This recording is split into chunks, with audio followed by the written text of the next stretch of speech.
Assalamualaikum warahmatullahi wabarakatuh. Salam sejahtera bagi warga Kota Banjarmasin. Selamat datang Insan Perhubungan. Kita bertemu lagi di acara Ngobras, ngobrol seputar transportasi. Oke, kali ini di samping saya bersama dengan Bapak Cahyadi ST. Beliau adalah Kepala UPTD Pemeliharaan Penerangan Jalan Umum dan Lingkungan. Apa kabar Bapak Cahyadi? Alhamdulillah sehat. Oke, baik. Apa kabar Pak Irman? Alhamdulillah. Baik. Oke. Di sini kan UPTD Pemeliharaan Penerangan Jalan Umum dan Lingkungan ya, Pak? Betul. Bisa Bapak jelaskan di mana tugas pokok dan fungsi dari UPTD yang Bapak pegang? Oke, baik. UPTD Pemeliharaan PJU dan PJL ini adalah salah satu struktur organisasi di bagian Dinas Perhubungan Kota Banjarmasin, di mana PJU ini adalah salah satu sarana dan prasarana terhadap jalan yang ada di Dinas Perhubungan. Tupoksinya adalah melakukan pemasangan dan pemeliharaan. Berdasarkan dari tim perencanaan dan evaluasi data yang sudah kita buat site plan, sehingga data bisa kita akomodir, yakni jumlah yang terpelihara sekota Banjarmasin sudah saat ini mencapai sebanyak 18.613 titik penerangan jalan. Kemudian sebanyak 293 unit KWH dan kontrol. Nah, di Banjarmasin ini kita menjadi terbagi dua, yaitu Rayon Ayani dan Rayon Lambung Mangkurat.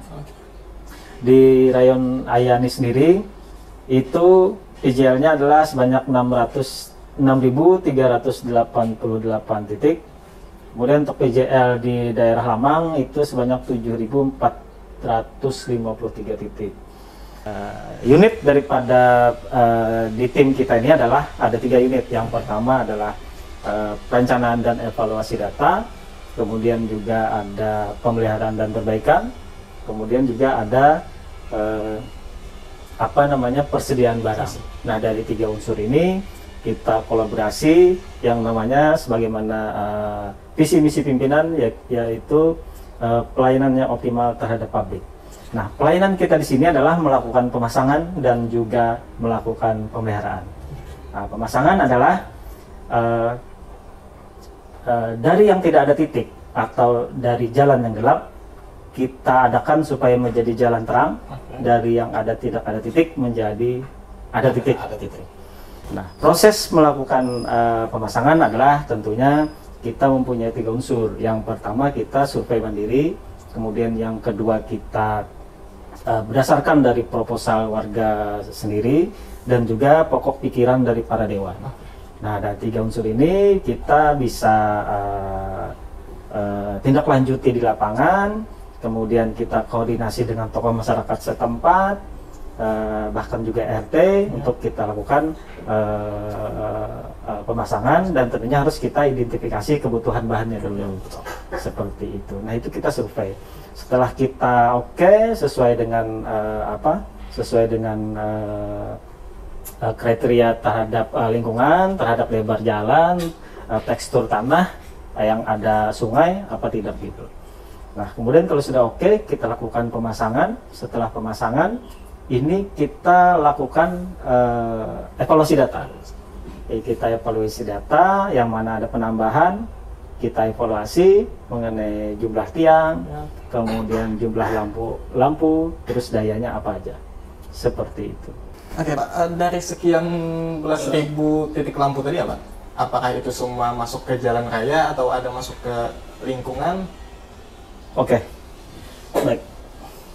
Saya sedikit coba sampaikan mengenai detail daripada jumlah titik sebanyak 18.613 sekian, dengan rincian sebagai berikut. Karena kan di sini di Banjarmasin ini kita terbagi menjadi 2 rayon.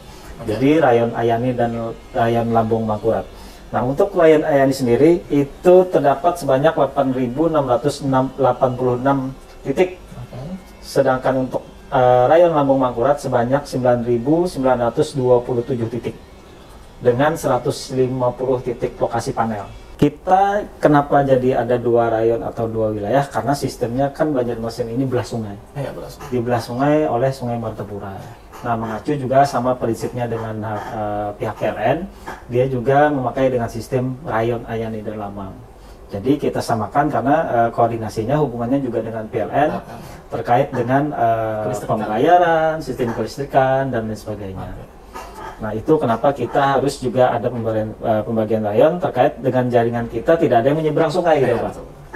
Nah, setelah teridentifikasi kebutuhan bahan, kemudian kapan kita melakukan pemasangan secara terjadwal gitu, Pak.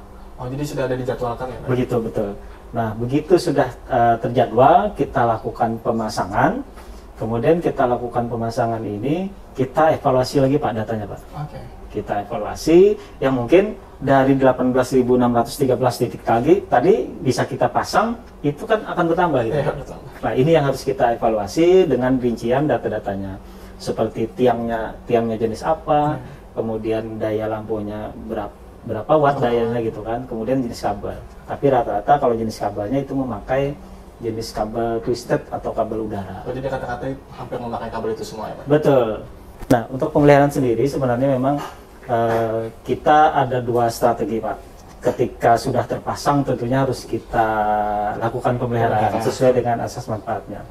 Nah, kemarin kita sudah pernah sampaikan juga kepada masyarakat bahwasanya bagi masyarakat sekitar ataupun kebetulan sedang melintas agar kiranya melaporkan ke nomor aduan yang sudah terpasang stiker. Di situ ada nomor aduan yang sudah terpasang di tiang titik penerangan. Oke, berarti masyarakat bisa langsung melapor ya, Pak, kalau ada Betul, kerusakan atau pemadaman? Betul, Pak. Jadi strategi kita dua, melakukan monitoring mandiri dan juga kita berdasarkan dari laporan aduan masyarakat. Strategi kita yang kedua adalah salah satunya ketika kita luput dari monitoring mandiri itu, maka kita terbantukan atau dibantu oleh laporan aduan masyarakat setempat. Seperti itu, Pak. Berarti ini tim dari UPTD PJU melakukan pemeliharaan pemantauan itu 24 jam? 24 jam sih tidak, Pak, tapi sesuai jam kerja. Jadi kalau untuk pemeliharaan itu dari jam 8 pagi sampai setengah 5. Kemudian disambung lagi sama tim shift malam, berangkat dari kantor, terus pulangnya bahkan ada yang sampai jam 3, Pak. Jam 3 subuh, Pak? Tapi jarang sih, jarang. Paling kita jam 12 ke atas, jam 1 udah pulang. Hampir 24 jam bekerja di PJU. Kira-kira itu bagaimana, Pak, kalau kesahnya, Pak?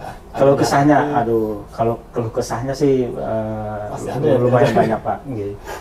Terkait juga keluh kesah kita kadang-kadang berdasarkan dari laporan itu PJL di sana ada padam. Tahu-tahu didatangin kan, ternyata lampu bola hilang. Bola hilang. Waduh. Nah, ini yang sih memang jadi sedikit liku lah, karena kita dalam melakukan pemeliharaan ini bisa terjadi kerusakan ringan, bisa terjadi kerusakan yang rumit, Pak, complicated. Oleh karena macam-macam kan, ada kondisi di lapangan siang, malam, panas, hujan gitu kan bisa terjadi sistem teknisnya seperti itu, Pak. Nggak menentu ya, Pak? Nggak menentu. Kadang-kadang di dalam gang sepanjangan itu, Pak, kita nyari penyakitnya satu persatu, Pak. Satu persatu lampu per tiang. Di mana ini daerah yang shoot atau konsepnya seperti itu, Pak. Kalau misalkan dalam satu gang itu ada 100 tiang? 100 tiang kalau kita nggak ketemu penyakitnya. Oke. Iya. Tapi insya Allah dengan analisa kita coba meminimkan waktu itu dengan perangkat-perangkat kita juga, dan mereka sudah ahli di lapangan kita. Jadi berdasarkan pengalaman mereka di lapangan itu sedikit mengkerucutkan waktu gitu, Pak. Tadi kan di awal Pak Cahyadi ada bilang kalau pemasangan itu bisa dari request masyarakat ya, Pak ya? Betul. Itu melalui dari WhatsApp yang aduan gede juga kah, atau ada nomor lain atau gimana? Bisa, Pak, sebenarnya dari WhatsApp sendiri bisa, cuman agar lebih meyakinkan kita, maksudnya dalam artian kita harus menerima bentuk proposal, Pak. Jadi bentuk proposal maksudnya gini, kita terima proposal, kemudian alamatnya jelas, kemudian kita harus minta lampirannya yaitu semacam denah set plan mereka yang mereka inginkan. Nah, dan juga di situ harus ada tertulis kontak yang bersangkutan tokoh masyarakat setempat, Pak. RT atau tokoh masyarakat setempat. Dalam hal atau fungsinya adalah ketika kita berkoordinasi, kita tindak lanjuti ke lapangan, kemudian kekawanan di lapangan itu melakukan kontak, itu adalah salah satu bukti bahwa kita sudah menindaklanjuti daripada proposal tersebut. Oleh karena memang ada beberapa faktor yang tidak kita setujui, Pak. Seperti daerah yang sungai kita tidak bisa menyetujui oleh karena semacam menimbulkan potensi merugikan masyarakat setempat. Merugikan dalam hal apa ini, Pak? Misalkan ketika kita melakukan pemasangan karena tiangnya tiang besi, kalau misalkan terjadi kontak karena faktor alam dan sebagainya, ini bisa saja merambat ke tiang terus mengaliri sungai, Pak. Nah, ini yang membahayakan masyarakat sekitar. Konslet.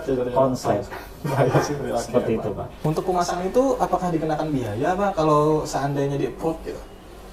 Sama sekali tidak, Pak. Enggak. Sama sekali tidak, karena kan kita seperti yang disampaikan di awal tadi bahwa kita melakukan pelayanan yang optimal terhadap masyarakat berdasarkan visi misi pimpinan puncak tertinggi.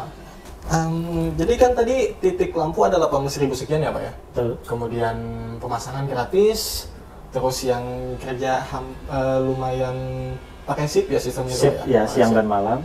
Nah, itu terkait lampu sebanyak itu, Pak ya, kemudian pemasangan gratis itu gimana sistem operasionalnya, Pak? Apakah dari APBD atau bagaimana? Oke. Terkait dengan pemasangan dan pemeliharaan, tentunya memerlukan biaya yang cukup tinggi ya, Pak ya. Nah, biaya yang cukup tinggi ini memang kita menganggarkan dari APBD, Pak. Jadi dari APBD ataupun juga APBDP di perubahan. Sama halnya dengan penganggaran seperti DSKPD lain, kita melakukan penganggaran, kita melakukan analisa tentang kebutuhan bahan kita yang sudah kita identifikasi, baik itu untuk pemasangan, kemudian untuk pemeliharaan. Kita sudah mengidentifikasi terkait kebutuhan bahan dan operasional lainnya seperti BBM juga, kemudian material apa saja yang kita butuhkan untuk ke depan, itu sudah kita identifikasi, kemudian kita rencanakan, kita buat anggaran di namanya RKA gitu kan. Kemudian kita sampaikan ke pimpinan SKPD untuk pertimbangan sesuai dengan kebutuhan pemeliharaan kita dan pemasangan berdasarkan tupoksi pekerjaan kita. Oke, siap. Oke, nah ini pertanyaan terakhir nih, Pak. Siap.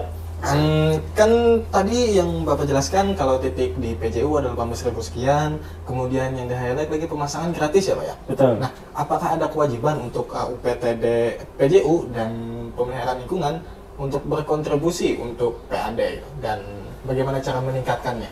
Oke. Terkait dengan PAD, pendapatan asli daerah, dari sektor penerangan jalan umum dan lingkungan ini sebenarnya memang ada penghasil PAD, Pak. Ada penghasil PAD. Menurut data yang sudah kita kumpulkan sampai terakhir sekarang ini sekitar mencapai 4,7 per bulan. 4,7 M. 4,7 M per bulan. Okay. Dikali per tahun sekitar mungkin 56 M atau 57 M per tahun gitu, Pak. Nah, itu jadi sebenarnya hubungannya itu dengan BPK PAD, Pak, terkait dengan PAD sendiri, karena hubungannya dengan pengelola teknis di PJU ini sebenarnya tidak ada kaitannya dengan PAD tersebut. Namun dalam tagihan listrik penerangan jalan itu dilayangkan surat sebaran himbauan atau pemberitahuan informasi kepada pihak kami terkait dengan PAD tersebut. Okay. Seperti itu. Kalau masalah spesifiknya itu memang hubungannya ke bagian BPK PAD. Nah, kalau ditanya masalah hubungannya dengan peningkatan PAD, tentunya di sini bukan ranahnya tim teknis kita juga, karena sebenarnya dalam upaya peningkatan PAD kita ini, sistem PLN kita tidak mengetahui persis bagaimana mereka cara menagihkan. Namun yang jelas dari sektor teknis kita di sini, tidak ada dikaitkan dengan jumlah titik yang terpelihara, Pak. Oke. Jadi oleh karena tidak tersinggungnya jumlah titik yang terpelihara, sehingga kita tidak tahu, Pak, peningkatannya dalam perumusan peningkatan PAD itu seperti apa. Oke. Mungkin seharusnya itu jumlah titik penerangan jalan yang terpelihara itu harus dikaitkan. Karena setiap tahun kan kita melakukan peningkatan, Pak. Peningkatan, penambahan, pemasangan gitu, Pak. Jadi terakhir ini dari tahun 2022 kemarin kita terakhir pemasangan baru di lingkungan sebanyak 592 titik. Itu untuk di lingkungan. Untuk di lingkungan. Nah, kalau singgungannya dengan kenaikan PAD, harusnya itu menjadi kenaikan PAD, Pak. Ya. Dengan penambahan titik yang kita kelola atau yang sudah terpelihara. Nah, dalam perumusan ini mengenai PAD, jumlah titik yang terpelihara tidak ada formula perumusan terhadap kenaikan PAD tersebut. Jadi tidak bersinggungan, Pak? Tidak bersinggungan sama sekali. Nah, jadi itu dia perbincangan kita dengan Bapak Cahyadi ST, Kepala UPTD Pemeliharaan Penerangan Jalan Umum dan Lingkungan, Dinas Perhubungan Kota Banjarmasin. Jadi sampai bertemu lagi di episode selanjutnya di Ngobras, ngobrol seputar Transportasi.